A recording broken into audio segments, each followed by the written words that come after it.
It's day 2 now, and the weather is completely different. The heat wave is a distant memory, and now we have some lovely chilly weather to hike in, which is what I love. So can't quite see much of what's happening. We're pretty socked in with the fog, but I'm thinking it'll burn off later this morning.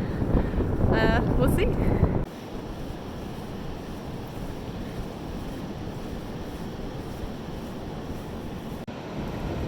The fog is so thick, I can't even see the waves. The air is so wet. Everything's just sort of beating up with water, even though, you know, no precipitation or anything. Today, my mom's going to be joining us, which will be really fun. So my mom and dad dropped me off at the northern border of Camp Rylea, and I will hike the 3 miles past this thing and then meet up with them at Sunset Beach, and then we will hike into Gearhart together. What are you doing? Out in the middle of the beach. We're so far from anything. This Camp Rylea that I'm passing is, I think, a military training place that, according to my maps, has like live munitions training exercises occasionally, and you're supposed to check with them to make sure that they're not doing that when you pass by. And I checked their website and there's nothing scheduled, so I think it's fine. But then sometimes I imagine that I'm hearing little pip-pops happening over the ridge there, but I'm pretty sure that I'm imagining it, or it's my backpack straps hitting my water bottles or something.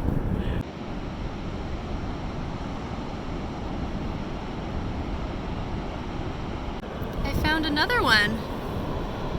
Are they lost? Why are they here? I really feel like this is not their natural habitat. Oh, I think I scared him. He's just doing little circles. Oh, buddy.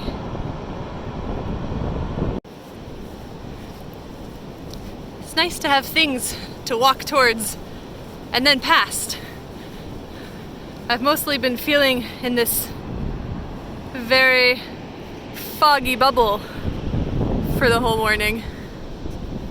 But I like this log. Probably can't see them anymore, but there's some cars that just passed by me on the beach. And as they were approaching, it was kind of creepy. Just these headlights coming out of the middle of nowhere in this foggy beach. It's like creepily emerging. I don't know, it's very atmospheric right now, and I'm kind of loving it.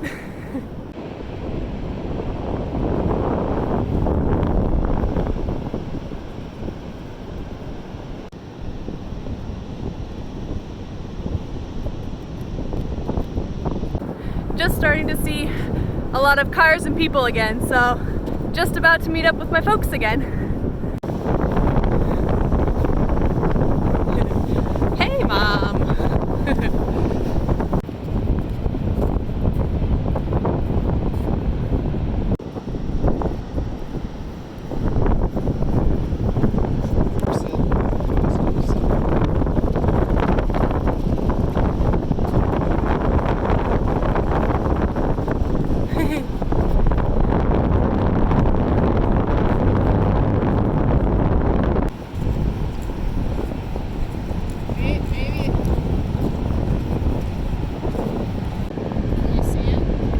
Bit.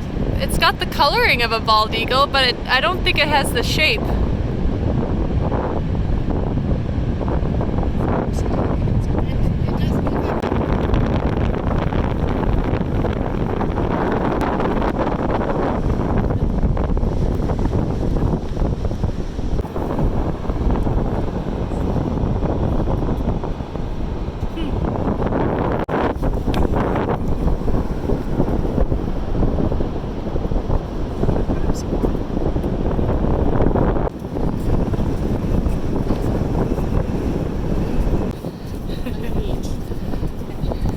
Yeah, this one does. Got his headlights coming out of the gloom.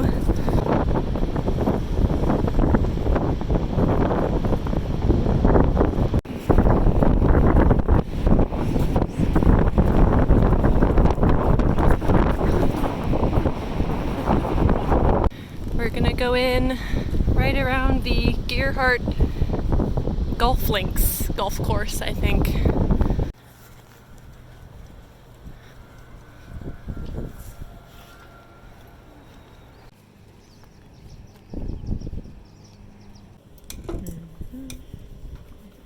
So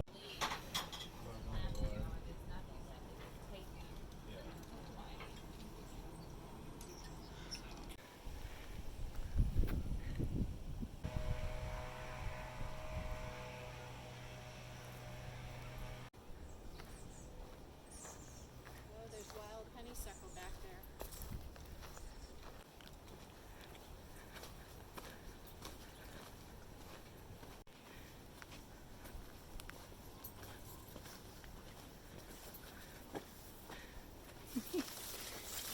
I'm walking through Gerhardt right now, which is really close to Seaside, and it's quite an old town for Oregon.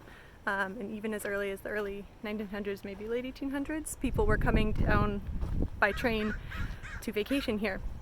So what I'm on right now is called the Ridge Path, and it goes by some of the old cottages or older houses that may have been here for a while. That's very cool neighborhood. This one seems to have been here since 1898. Also, this little ridge path isn't officially part of the Oregon Coast Trail, I don't think, but Connie Soper's book recommended it, and it's definitely a worthwhile little path. It's nice and shady and interesting things to see.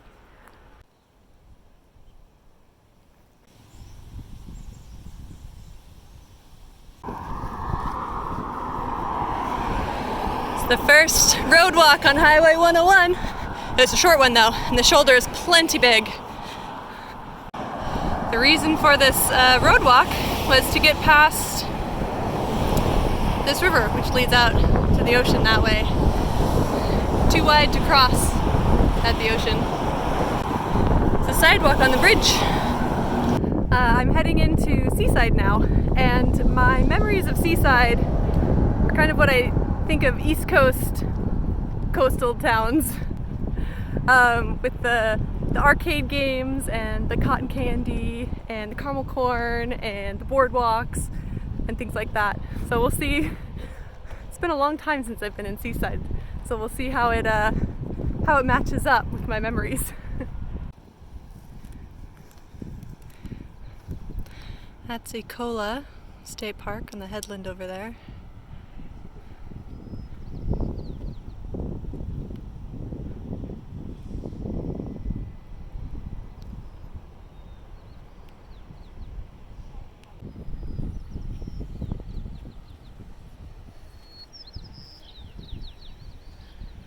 The other thing that I know about Seaside is it's the end of a really cool race called the Hood to Coast, where teams of people run from Mount Hood all the way out to the coast, and it sounds really cool.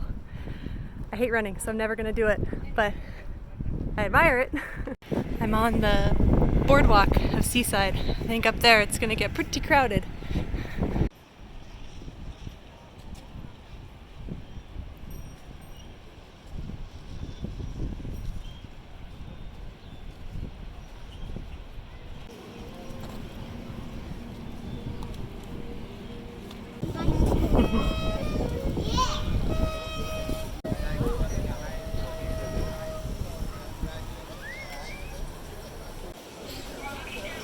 From where to where?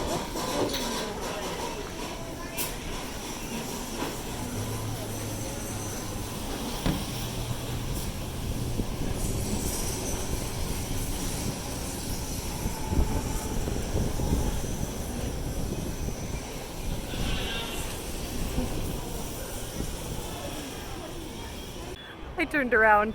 I was trying to go up the main drag of Seaside,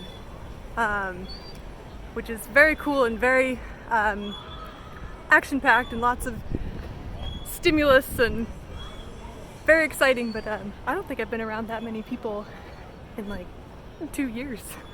So I'm back out here where there's still a lot of people, but you know, a little more space.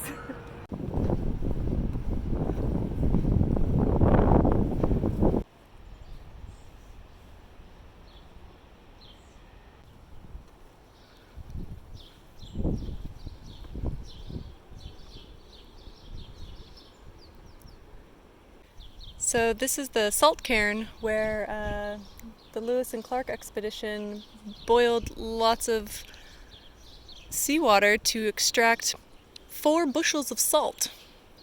It took them a really long time, and they needed it because they needed to cure their meats and everything. And apparently this is not the original location, but we're pretty close to it. And I think the salt cairns are going to be a good place to end for the day. Let's see how this goes. Yeah.